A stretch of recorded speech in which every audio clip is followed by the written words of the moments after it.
Friend, let's learn GS with Amit में आपका स्वागत है। आज हम प्रमुख ऐतिहासिक व्यक्तित्व उनकी प्रमुख पुस्तकें देखेंगे। इसमें व्यक्तित्व में जो पुस्तक के अलावा अन्य फैक्ट होते हैं जो एग्जाम के लिए इम्पॉर्टेंट होते हैं उसको भी देखेंगे। ठीक है, तो इसको बने रहिए लास्ट तक। और अगर चैनल को सब्सक्राइब नहीं किया तो सब्सक्राइब कर दीजिए, और अगर वीडियो अच्छा लगता है तो वीडियो को लाइक और कमेंट ज़रूर करिएगा। तो शुरू करते हैं। सबसे पहले अपन बात करते हैं एनी बेसेंट की। एनी बेसेंट जो हैं तो ये आयरिश लेडी हैं। 1893 में भारत आई। कब भारत आई? 1893 में भारत आई। और इनकी जो प्रमुख पुस्तकें हैं न्यू इंडिया, कॉमनवेल्थ, दोनों बहुत इंपॉर्टेंट हैं, न्यू इंडिया और कॉमनवेल्थ। इन्होंने क्या बोलते हैं, कांग्रेस की प्रथम महिला अध्यक्ष थी ये। 1917 में कोलकाता अधिवेशन में ये कांग्रेस की अध्यक्ष बने। तो अगर ये क्वेश्चन आता है कि कांग्रेस की प्रथम भारतीय महिला अध्यक्ष कौन है, तो एनी बेसेंट हैं। 1917 के कोलकाता अधिवेशन में बनी थी। 1916 में मद्रास में होम रूल लीग की स्थापना की। होम रूल लीग की स्थापना दो लोगों ने की थी, बाल गंगाधर तिलक और एनी बेसेंट ने। तो एनी बेसेंट ने किया था महाराष्ट्र मद्रास में, और बाल गंगाधर तिलक ने महाराष्ट्र में किया था। इस होम रूल लीग की स्थापना जॉर्ज अरुणेल, कभी कभी पूछ लेता है कि एनी बेसेंट के होम रूल लीग का सचिव कौन था, तो जॉर्ज अरुणेल थे। और 1917-16 में जो लखनऊ अधिवेशन हुआ उसमें कांग्रेस व मुस्लिम लीग था, गरम दल व नरम दल दोनों के बीच समझौता हुआ। तो इसमें एनी बेसेंट की मुख्य भूमिका थी। एनी बेसेंट और बाल गंगाधर तिलक, इनकी दो मुख्य भूमिका रही। तो फिर से फैक्ट देख लेते हैं कि इनकी जो पुस्तकें हैं कौन कौन सी हैं। New India, Commonwealth. 1917 में ये कोलकाता अधिवेशन में कांग्रेस की प्रथम महिला अध्यक्ष बनी। 1917 मद्रास में होम रूल लीग की स्थापना की। और 1916 के लखनऊ अधिवेशन में कांग्रेस व मुस्लिम लीग के बीच समझौता कराने में इनकी मुख्य भूमिका थी। ठीक है, 1916 का जो लखनऊ अधिवेशन था कांग्रेस का, उसका अध्यक्ष कौन था, तो अंबिका चरण मजूमदार थे। 1916 का जो लखनऊ अधिवेशन हुआ उसका अध्यक्ष कौन था, तो अंबिका चरण मजूमदार। अंबिका चरण मजूमदार, ये याद रखिएगा, ये भी इम्पोर्टेंट है। नेक्स्ट देखते हैं बाल गंगाधर तिलक। इनकी पुस्तकें हैं केसरी। केसरी जो है इनने मराठी भाषा में लिखी है, और जो द मराठा है इनने अंग्रेजी में लिखी है। गीता रहस्य, संस्कृत के ये बहुत बड़े विद्वान थे, तो गीता रहस्य भी इन्हीं ने लिखी है। 1908 से 1914 तक जेल में रहे। ये भारत के ऐसे क्रांतिकारी हैं जो सबसे अधिक वर्ष तक जेल में रहे। सर्वाधिक वर्ष तक जेल में रहने वाले बाल गंगाधर तिलक है। होम रूल लीग की स्थापना इनने की थी, सर्वप्रथम इन्हीं ने की थी 1916 में, और इन्होंने महाराष्ट्र में की थी। और ये कांग्रेस के ऐसे लीडर हैं जो एक बार ही कांग्रेस के अध्यक्ष नहीं बने हैं। इन्होंने ही बोला था स्वराज मेरा जन्मसिद्ध अधिकार है, इसे मैं लेके रहूँगा। ये खैर सबको पता रहता है। गोपाल कृष्ण गोखले हैं। इनकी पुस्तक है नेशन, और इन्होंने the servant society of India की स्थापना गोपाल कृष्ण गोखले ने की थी। 1905 का कांग्रेस का बनारस अधिवेशन में कांग्रेस के अध्यक्ष रहे। इसी समय बंगाल विभाजन हुआ था। बंगाल विभाजन के ऊपर मैंने एक अलग से वीडियो बनाया है, तो अगर आपने उसको देखा तो कमेंट करिए कि बंगाल विभाजन के समय वायसराय कौन था। बंगाल विभाजन के समय वायसराय कौन था। और गोपाल कृष्ण गोखले जो हैं ये गांधी जी के राजनीतिक गुरु हैं। नेक्स्ट हैं दादा भाई नौरोजी। दादा भाई नौरोजी ये बहुत बुद्धिमान आदमी, बहुत पढ़े लिखे आदमी थे, और इन्होंने बुक लिखी poverty and un British rule in India. ये बहुत इंपॉर्टेंट बुक है, poverty and un British rule in India. एक राष्ट्र गुप्तूर भी लिखी है, ये इतनी इंपॉर्टेंट नहीं है। दादा भाई नौरोजी 2 बार कांग्रेस के अध्यक्ष बने। पहली बार बने थे सेकंड अधिवेशन में 1886 में जो हुआ, वो भी कोलकाता में हुआ था। 1906 में भी कोलकाता में ही ये अधिवेशन हुआ था जिसके ये अध्यक्ष बने थे। 1906 कोलकाता अधिवेशन में इन्होंने स्वराज्य शब्द का प्रयोग किया था। कौन से शब्द का प्रयोग? स्वराज्य शब्द का प्रयोग पहली बार कौन से अधिवेशन में हुआ था, तो 1906 के कोलकाता अधिवेशन में स्वराज्य शब्द का प्रयोग हुआ था। ईस्ट इंडिया एसोसिएशन की स्थापना भी लंदन में 1866 में दादा भाई नौरोजी ने की थी। ईस्ट इंडिया, ये क्वेश्चन भी आता है, ईस्ट इंडिया एसोसिएशन की स्थापना किसने की? दादा भाई नौरोजी ने लंदन में की थी और 1866 में। और इन्होंने धन के निष्कासन का सिद्धांत दिया। इन्होंने बोला था कि इंग्लैंड वाले जो लंदन ब्रिटिशर हैं वो भारत को कच्चा माल का बाजार और कच्चा माल यहाँ से ले जाते हैं, और जो तैयार माल होता है वो यहाँ लाके डंप करते हैं। तो इन्होंने बोला कि भारत की गंगा से पूरा धन सोख के, और लंदन में टेम्स नदी है, वहाँ पूरा धन निचोड़ा जा रहा है। तो ये इम्पॉर्टेंट व्यक्तित्व हैं, इनको याद रखिएगा। इनकी बुक बहुत ज़्यादा इम्पॉर्टेंट है। फिर से एक बार रिवीजन कर लेते हैं। Poverty and British rule in India, 1886 1906 Kolkata अधिवेशन में 2 बार कांग्रेस के अध्यक्ष बने, और 1906 में स्वराज शब्द का प्रयोग किया। ईस्ट इंडिया एसोसिएशन की स्थापना लंदन में 1866 में दादा भाई नौरोजी ने ही की थी, और धन के निष्कासन का सिद्धांत दिया। नेक्स्ट है राजा राम मोहन राय। ये भारतीय पुनर्जागरण हुआ जहाँ से, ये भारतीय जो राष्ट्रवाद स्टार्ट हुआ, तो पहले सामाजिक धार्मिक राष्ट्रवाद प्रारंभ हुआ, मतलब सामाजिक धार्मिक सुधार आंदोलन से भारत में राष्ट्रवाद का जन्म हुआ। तो ये भारतीय पुनर्जागरण के जनक बोले जाते हैं। इनकी 2 पुस्तकें हैं, संवाद कौमुदी और मीरातुल अखबार। मीरातुल अखबार उर्दू में है। 1815 में आत्मीय सभा राजा राम मोहन राय द्वारा की स्थापना की गई रही। ये भी इम्पोर्टेंट क्वेश्चन है कि 1815 में आत्मीय सभा की स्थापना किसने की थी? तो राजा राम मोहन राय ने। ठीक है। अब 1828 में ब्रह्म समाज की स्थापना की इन राजा राम मोहन राय ने की थी। 1885 में वेदांत कॉलेज की स्थापना की थी, और इनकी सबसे बड़ी उपलब्धि थी कि 1829 में पहले भारत में सती प्रथा विद्वान थी, तो लॉर्ड विलियम बेटिक जो उस समय के तत्कालीन गवर्नर जनरल रहे, उनकी सहायता से सती प्रथा को बैन करा दिया, सती प्रथा का अंत हुआ।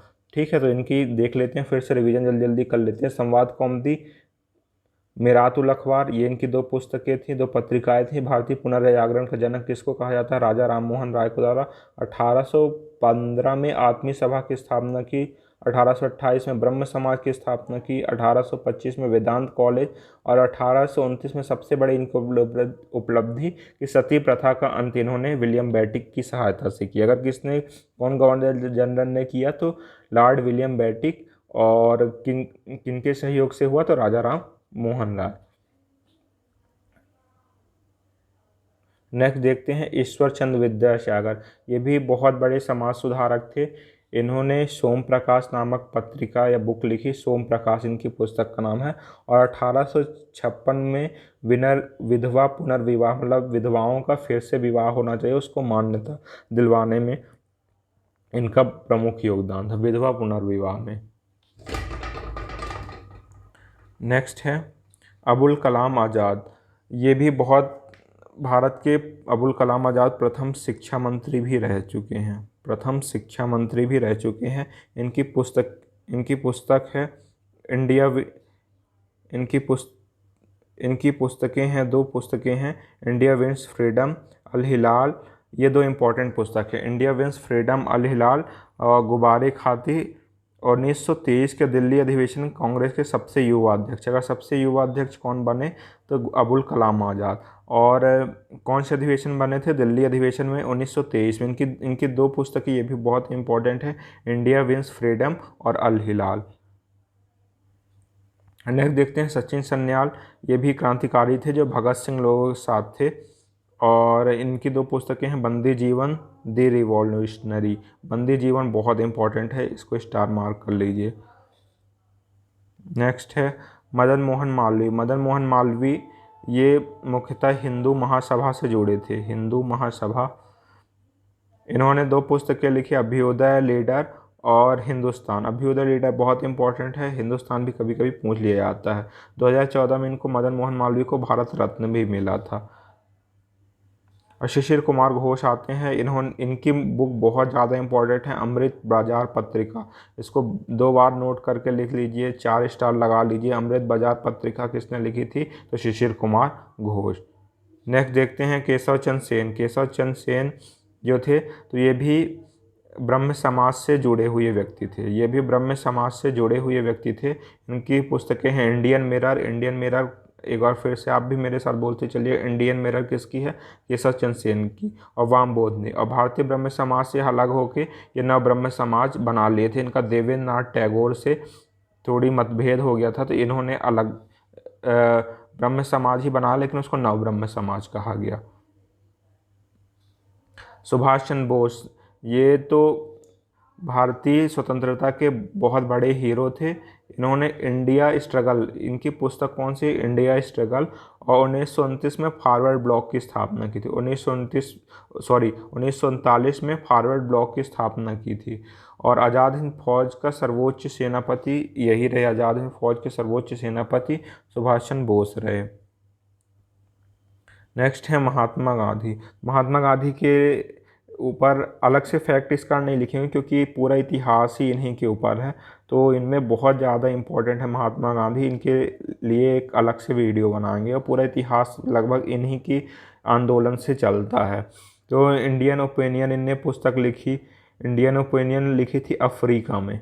इंडियन ओपिनियन पुस्तक, अगर कभी ऐसा क्वेश्चन, टिपिकल क्वेश्चन आ जाए तो कहाँ लिखी थी? तो अफ्रीका में। यंग इंडिया लिखी थी। यंग इंडिया गांधी इरविन जब समझौता हुआ था, गांधी इरविन समझौता कब हुआ था? 5 मार्च 1931 को। ये आप देख लीजिए, अलग से इसका वीडियो बना लेंगे। गांधी इरविन समझौता कब हुआ था? 5 मार्च 1931 को। तो यंग इंडिया में गांधी जी ने अपनी 11 सूत्री मांग की थी। 11 सूत्री मांगे यंग इंडिया में प्रकाशित की। हरिजन शब्द जहाँ से आ जाए वो गांधी जी से आप उसको रिलेट कर दीजिएगा। Navajivan, Hind Swaraj, my experiment with truth, सत्य के साथ मेरे प्रयोग, ये गांधी जी की पत्रिकाएं और बुक हैं। इसको बहुत ध्यान से एक बार फिर से रिवीजन कर लेते हैं। Indian Opinion, Young India, Harijan, Navjivan, Hind Swaraj, my experiment with truth.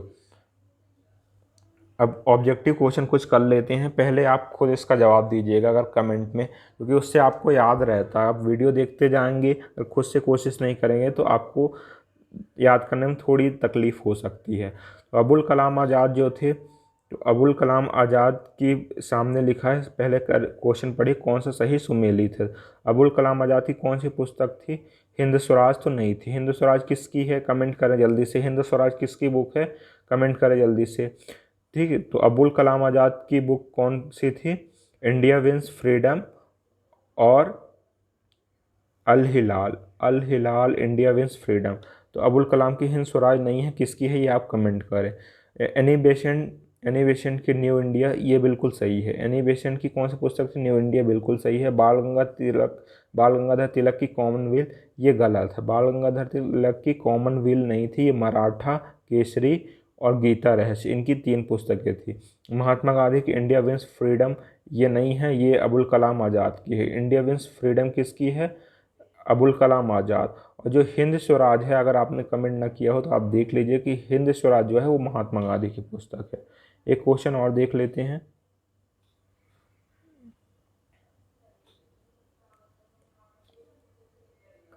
निम्नलिखित में से कौन poverty and unBritish rule in India के लेखक है? तो कौन है? दादा भाई Naoroji. Dadabhai Naoroji poverty and unBritish rule in India के लेखक है, और इन्होंने ही धन का निष्कासन का सिद्धांत दिया था। ये बहुत इंपॉर्टेंट क्वेश्चन है। धन का निष्कासन सिद्धांत इन्होंने दिया था। अरविंद घोष हैं, ये भी बहुत बड़े क्रांतिकारी थे, लेकिन बाद में इन्हें संन्यास ले लिया और ये योगी बन गए थे। तो इनकी एक पुस्तक है सावित्री। ये इम्पॉर्टेंट है। बाकी मौलाना अबुल कलाम आज़ाद की पुस्तक आप जानते हो, इंडिया विंस फ्रीडम। फिर से आप देख लीजिए, इंडिया विंस फ्रीडम अल हिलाल, इंडिया विंस फ्रीडम अल हिलाल इनकी पुस्तक है। महात्मा गांधी की तो बहुत सारी हैं, इंडियन ओपिनियन, यंग जीवन, नवजीवन, हरिजन, माई एक्सपेरिमेंट विथ ट्रूथ, सत्य के साथ मेरे प्रयोग। इस तरह वीडियो ख़त्म होता है। आप लूसेंट की या कोई भी एक ऑब्जेक्टिव बुक, उससे आप प्रैक्टिस करिए, तभी आपको थ्योरी अच्छे से याद रहेगी। तो तब तक के लिए चैनल को स्टॉप करते हैं, तब तक वीडियो को स्टॉप करते हैं। और अगर वीडियो अच्छा लगा हो तो लाइक कीजिए, शेयर कीजिए। Thank you.